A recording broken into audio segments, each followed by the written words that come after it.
Because I would like to play the jingle. Okay. ¿Sí? 5. Lo pones en tu izquierda y yo en mi derecha. Sí, ya está.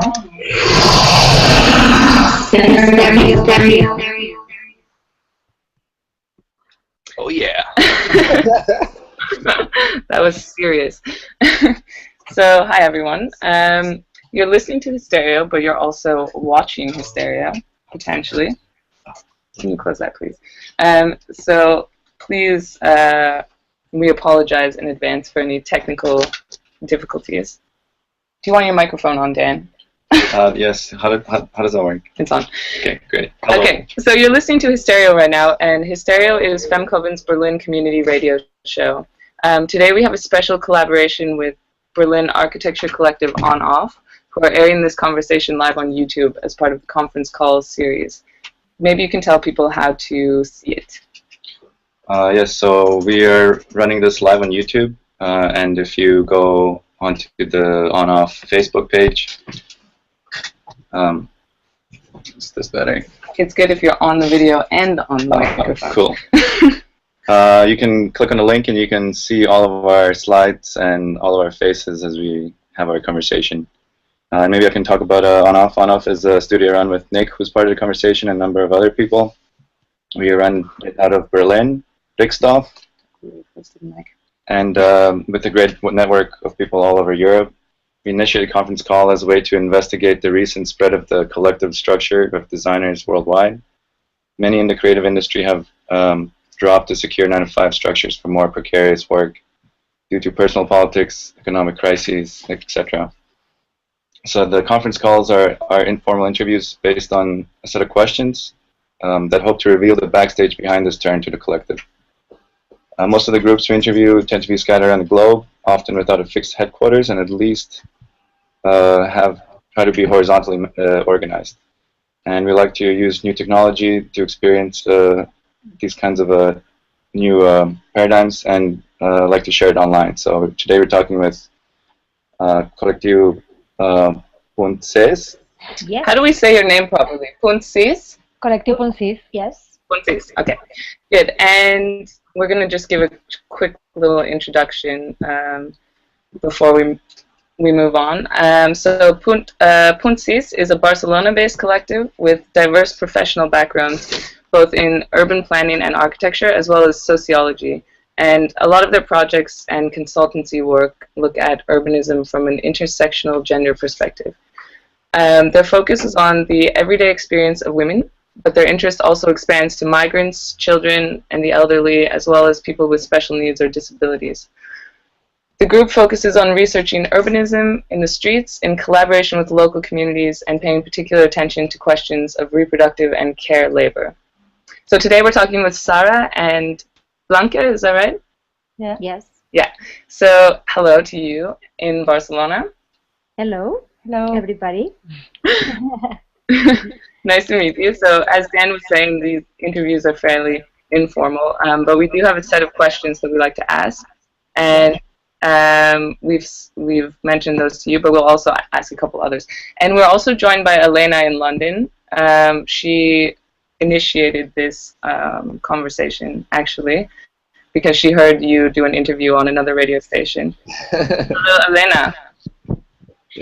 Great, thank you. And she also gave me a lot of great translations for that introduction just now. So I don't know if you guys can also see the slideshow that's happening in one of the windows. Start happening. Yes. We'll also put the questions up there. So maybe we'll start with the questions now. Good. Okay, question 1. Mic on? Yeah. Is our introductory question. We just want to hear about how you got your name and how you started, and just a little intro about your work. Okay. So I think Alison summarized a little bit what we do. Maybe we can focus on what our name comes from and a little bit of history. So basically, our name comes from the point number 6 of a law, the neighborhood law, who passed in Catalonia. It's a regional law from the region of Catalonia in Spain in 2004. And it was the first urban planning related law who included in one of their points the gender perspective. So point 6 is mandates to include an urban perspective and in the use of public spaces and the use and design in public spaces and facilities. So from that moment, also some of the colleagues of the collective started to get calls and get projects to advise different city governments to kind of develop this kind of projects and implement this point. And that's why we end up having this name, because it's in response to this kind of progressive law that appeared in 2004. And Blanca, maybe you want to talk about the history, or no? No. So we started working in 2005. So basically, kind of like the person who was our inspiration, or who initiated this, is Zaida Mushi Martinez. She's an architect and a professor at the university, at the School of Architecture in the Polytechnical University of Catalonia here in Barcelona. And Zaida has done a lot of work and research in issues of urban planning, architecture, and gender. She's been a member of Collectiu until a year ago, when with the new government in Spain, she was called to be the director of urban planning of a city next to Barcelona, which name is Santa Coloma de Gramenet. And they hired her because she is bringing this experience about the gender perspective. So we were sad that she was going, but we're very, very happy that it's going to be like a person like her in the city working on these issues. So Zaida in 2005 started to do this kind of work and responding to these calls and kind of like petitions that were coming from different governments, and started doing training with city governments, with province governments about gender issues. And through a workshop called The House Without Gender that was conducted at the university, she kind of engaged some of our group members in the collective, Adriana and Marta and Rosé and some others that are not anymore in the collective, but that's the way that they started. And then later in 2009, Blanca and I joined the group. And since then, we've been working mostly based in some projects that were coming, some grants that we were receiving from public government, from cities, from Catalonia, from Spain, and also from other places around the world, in Latin America mostly. But recently, at the beginning of this year, after 10 years of being working on these issues, we've been able to become a cooperative. So we are very happy. and so now we are 5 members of the cooperative who are working, and we are trying to make it successfully and sustainable, and be able to make a living of our passion and what we like. That's great. So there's 5 of you. Can you mention everyone's name just so we? Yes. So it's Rosé Casanovas, Marta Fonseca Salinas, Adriana Chocoleto, Blanca Gutiérrez Valdivia, and Sara Ortiz Escalante. Okay. And are you all based in Barcelona most of the time? I know, Sara, you're in Vancouver. Yeah, my 4 colleagues are based in Barcelona most of the time, although not all live in Barcelona. Adriana lives lives in the countryside, an hour and a half from Barcelona. So she's sometimes, we do also like work from the distance. She's not always here in Barcelona on a daily basis. And I'm part of the year in Vancouver, where I'm studying my PhD. But hopefully I'll return soon to Barcelona. Better weather. Yeah. Okay, thanks for that introduction. The next question we wanted to ask you is, it's sort of about the historical context of your collective. So you mentioned already the point 6, as you said. But we're wondering more how you see your work in connection with other movements in the past, like maybe feminist movements or urban planning? Is there a sort of precedent for the work that you do? And maybe you could talk about that. Or even present reference points. Present, yeah. So for sure, I mean, our work is very close to feminist movements. I think that it's totally linked to feminist movements. So that's what we try to do, to include a feminist perspective and view within urban planning. So from particular women and theories, but also like organizations and practitioners at the European level, but also here in Spain and other parts of the world, they have been kind of a reference for us in issues of urban planning and feminism. From people in Europe like Lidevij Tammers, who is a consultant and also a professor at the University of Delft, at University of Delft, or for example Eva Keil, who is like the urban planning in the city of Vienna. Boris Danjanevich in the Boku, in the University of Wien. And also, for example, in Canada, Canadians like organizations like Women's in Cities International are a reference, or like kind of like people that has kind of like thought about us about issues of safety issues and women's safety issues in the city and in urban spaces, but also for sure women in Latin America, like the women from the Red Mujer y Hábitat, who work in different countries from Argentina to Colombia, Ecuador, and Chile, and one of our kind of mentors and also colleagues from Latin America is Ana Falú. Okay.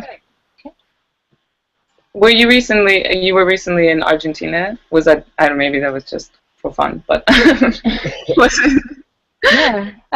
How long ago we were in Argentina? 2 years ago. 2 years yeah, ago. we conducted a project in Argentina with the city of Buenos Aires. That's interesting. Our last issue, or our last, sorry, not issue, our last topic that we did on Hystereo was regarding the sex workers unions in Buenos Aires. And so we were just kind of talking about that recently. But did you encounter any of that in your urban planning discussions there? Or? For sure. Well, sex workers actually are kind of invisible in urban planning and unbelievable in urban planning from a feminist perspective. Not many people make visible the work of sex workers. It's a lot of controversy also about their role. But we are currently conducting a project in Barcelona, an action research project actually linked with my PhD work, who is including sex workers as participants of the research. So we are starting to do more work on that. Great. Yeah, I was thinking that I want to add one Yeah. thing about the Previous. the previous question, because Sarah, she has mentioned a lot of professors from Europe and Canada, Latin America, but actually it's important to say that we are very close. We are part to the feminist movement in Barcelona. Yeah. So yeah, we have this relation with the academia, but we are also involved in the feminist movement in our city. So for example, in this topic, in sexual workers or intersectional gender approach, or our source is the feminist movement. I don't know. Yeah. You mean your local feminist movement? Yeah. Okay. Great. Yeah, it's more heterogeneous than the academia. Yeah. Academia sometimes is more homogeneous and also. Yeah, absolutely. So the next question we had for you is maybe a little bit too broad, actually. Now that I see it, and you've also been answering it in a lot of ways already, but it's regarding your politics. So this is a question we often ask to the collectives we speak with on conference call, but in this case, it's very clear that you're working in a very political way. But maybe if you just want to elaborate on a couple things that are very important to you politically.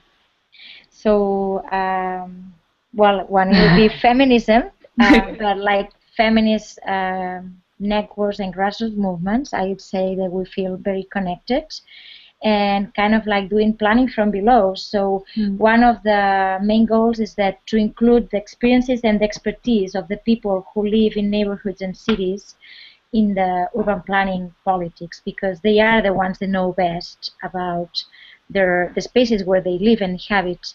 And also kind of what we try always is to include women and promote women's participation in urban planning projects, is because they have been excluded from history on doing this. So kind of also like making visible all the knowledge that women have because of their of the work that they have to do in all the spheres of work, in the paid sphere, but also in the reproductive and care work. Yeah, and also try to include the diversity of women, no? Exactly. Because women is not a group, a homogeneous group. We have different experiences and different needs. Sometimes in policies, no, woman is only like a group. Yeah, they are seen as a homogeneous group and also like as a minority, and we are not. We are more than 50%, as you know. So that's also kind of a battle to try to make this really like mainstreaming this perspective in all in all the spheres of life. And also I think in terms of politics, kind of like a different role of a different model of economy. Yeah. From a social and feminist approach. Also. From a social and feminist approach, yeah, anti-capitalist model. Yeah. That really puts at the center the care and the life of people, and not the money.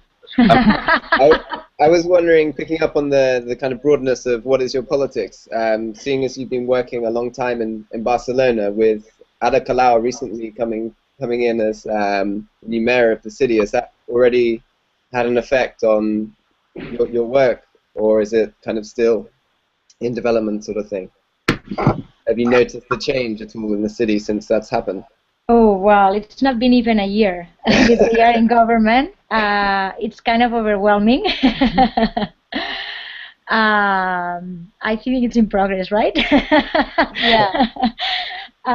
Well, they have made some. I mean, of course. I mean, there has never been in Barcelona a department or a council member who is in charge of a department which is now called Feminism, Cycles of Life, and LGBT, which is very progressive. Okay, and you go through Barcelona and now you see on the buses there is a campaign from the city that Barcelona is a non-sexist, is anti-machista, Barcelona anti-masclista.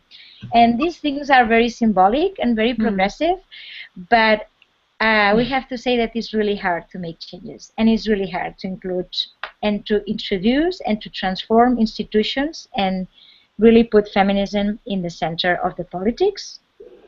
So we're gonna see, no? We're gonna see what happens. Just wondering in that realm, if you have an ingredient, like a formula or some sort of ingredients of your approach for projects, like if you could run us maybe step by step through one project just to explain and make public like this knowledge that you have like in running your projects, like the methods. The methods, you mean kind of like the tools that we use? Yeah, exactly. Okay. Que quieren que pongamos de ejemplo un proyecto como para exponer qué métodos utilizamos. ¿Cuál? Only one? Yeah, it's actually I think I read something just before. We are very flexible with our tools and methods, and we adapt our methodologies to the project. So it's quite difficult to describe show all the methodology only with a project. Yeah.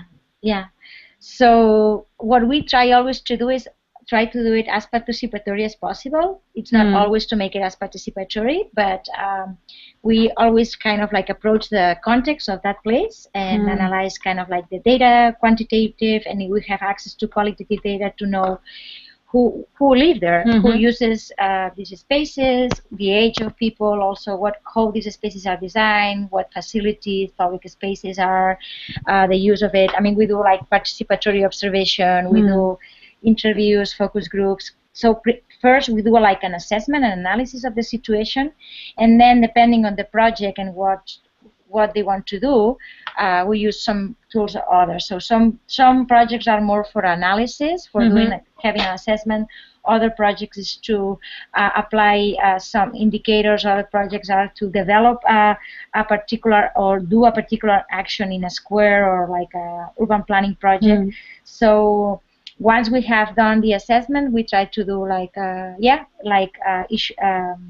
from workshops that we use like techniques for people who participate, or especially women, to know how the city or the neighborhood works and what are the things that favor everyday life and what are the things that kind of make it difficult to develop everyday life, to mapping, to doing walks from different topics, from exploratory walks that look at issues of safety, to walks that look at issues of mobility, or walks that look at issues of memory, right, of the neighborhood, and also like different tools to kind of like share results and validate them. So every time, we try to accommodate to the context and also like try to make as much as possible participation in the center of the project. For me, one important thing is that there are a lot of architecture groups or urban planners that do maps, no, with people. Wait, 1 second. The cleaning machine is outside cleaning. Our washing machine is also tumbling, so we turn it off. We can't hear it, but okay. Yeah, but I think that a special thing that we do is that we try to visualize, make visible the everyday life, and for example, all the activities related with the care and with the reproductive life, unpaid work, and the unpaid work, and I think that independently of the tool or of the methodology, we try to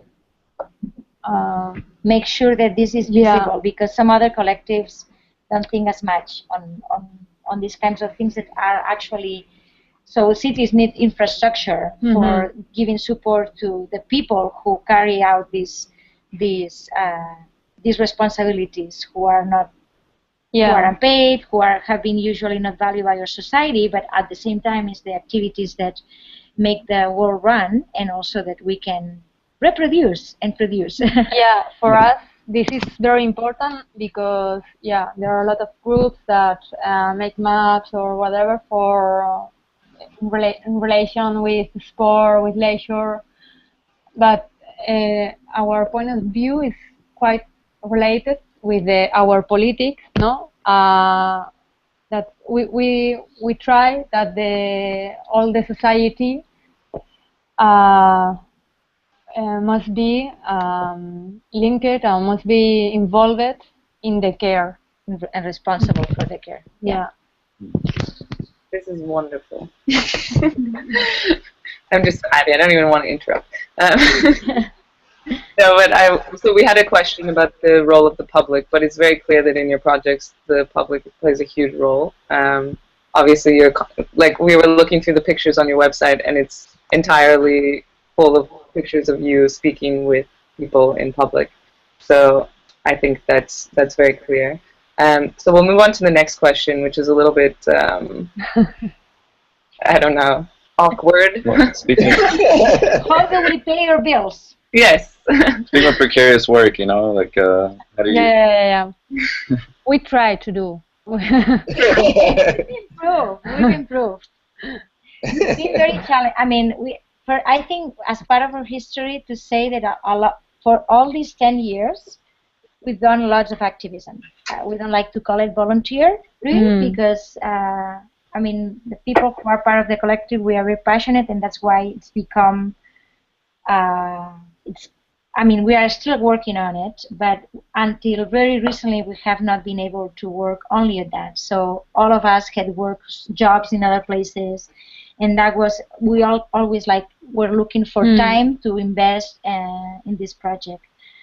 So in the last 2 years, we have started to have more projects, and finally this year we decided to move on and risk and make this effort to become a cooperative, and we hope to make it and to survive and to be happy with it. Well, we are trying. We are trying. It's our first year, like cooperative. So previously, we were working other jobs but coming together to consult on projects, or how did it work before the cooperative? Yeah, so if people work in other jobs and we're coming to work as a consultant in the projects. Yeah, so depending on the projects that we're coming in, so usually there were like small projects, but there have been like big projects like in Buenos Aires or in Cali, Colombia, and it has been able to support the members in different ways. So and then when we didn't have enough, so one person worked with an architecture firm some hours. 2 other people were linked to the university. I used to be a consultant also on gender issues. So we were doing whatever we could, also to support our activism inside the group. And do you have other collaborators that come in, or interns, for example, that work for you? Or yeah, we have started to have interns. It's something that we are trying, but also we don't like to exploit people, so it's like something that we are trying and explore and see if we can have interns in the future that we can pay.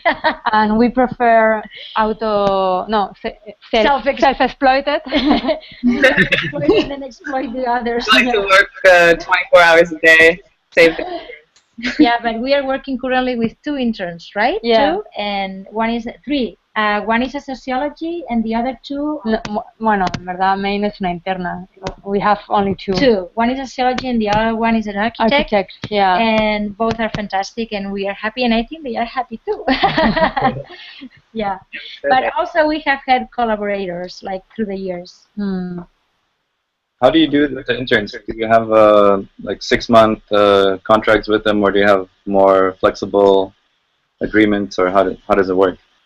Depending from they come from, right? There is one that comes from the university that takes 6 months, so they have kind of it's less. It's less. Yeah, it's like 4 months. 4 months. Soraya is only 1 month. Yeah, so depending with whom institution are they, if they are with the university, or if they are with an organization that helps people to contact with organizations, or like kind of employment opportunities and things like that.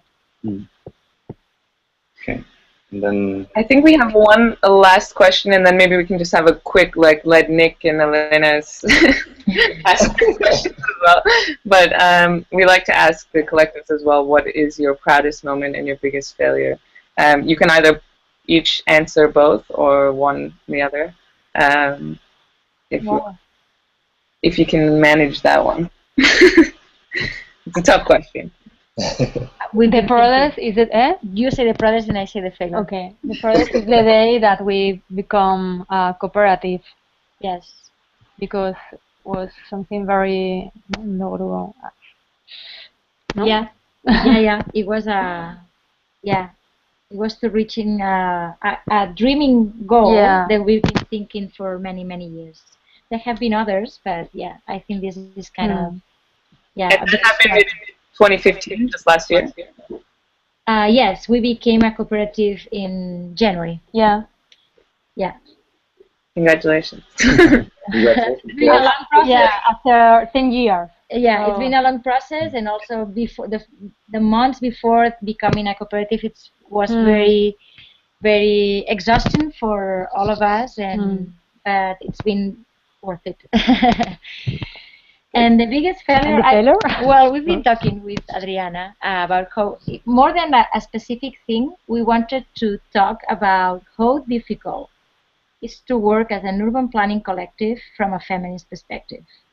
And how many times we are among the groups and collectives of urban planners and architects, we are the less paid, or we always remain in the margins, or we call us at the last minute because we are feminist, and because someone realized that gender issues appear in some of their projects and it's important to include it, but it ends up being something marginal. So that's something that I think we'll write something about one day if we have time and money, because it's something that we are finding it more and more systematically in many institutions. Thanks for sharing that, and keep up your good work.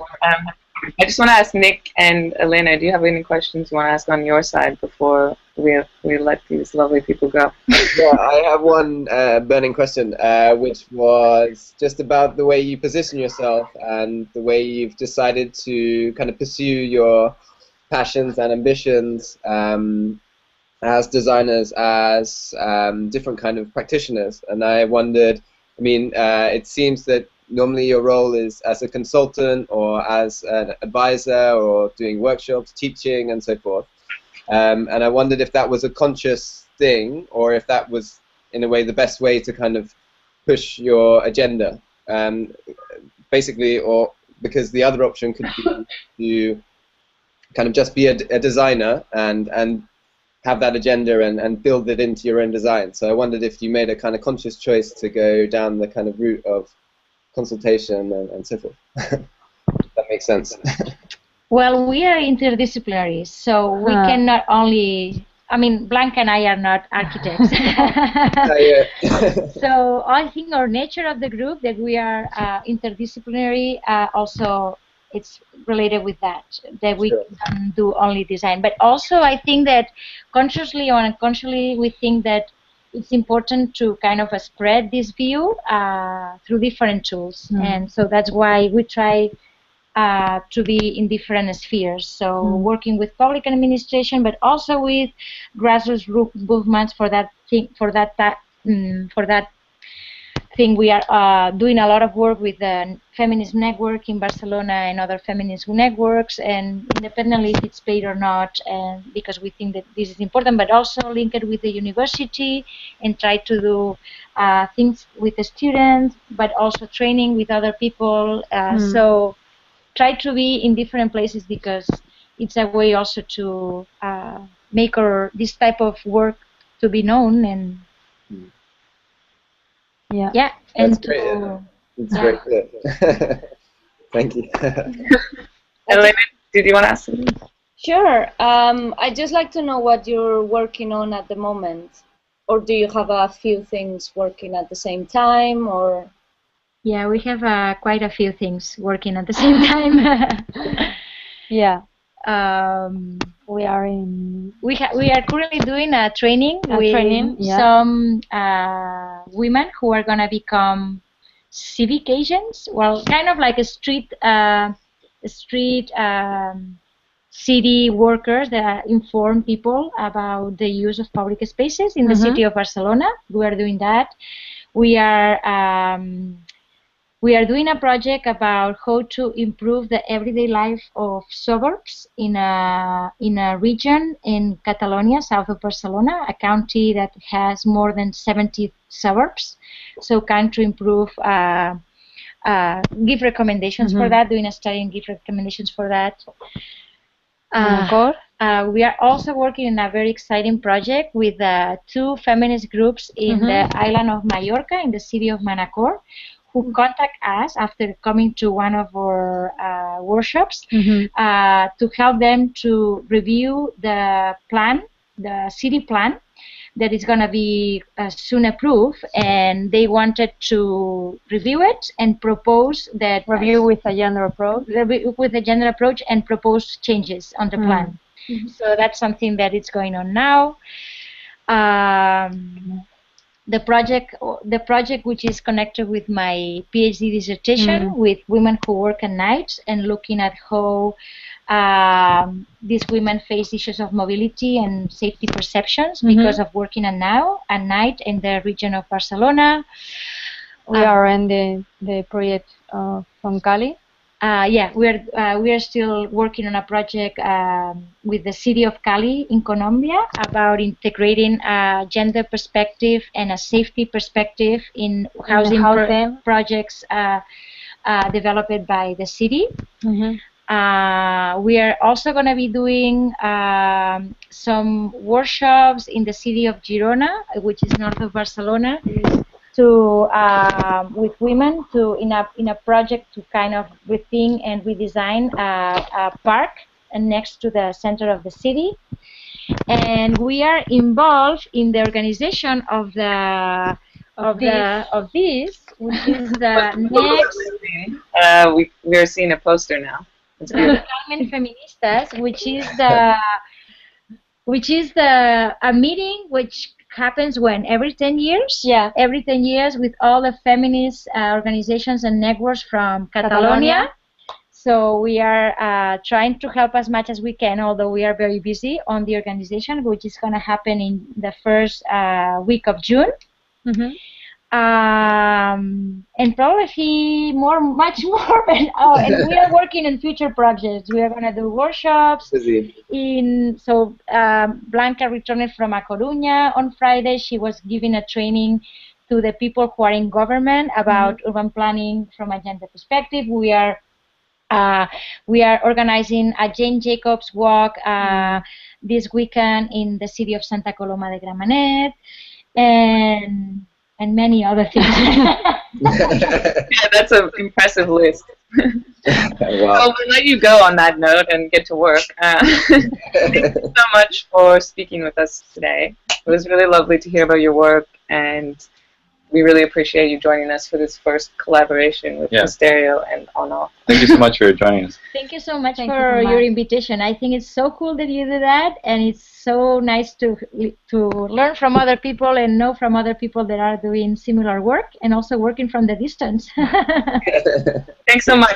Thanks a lot. Thank you. Thank you. Bye-bye. Bye, guys.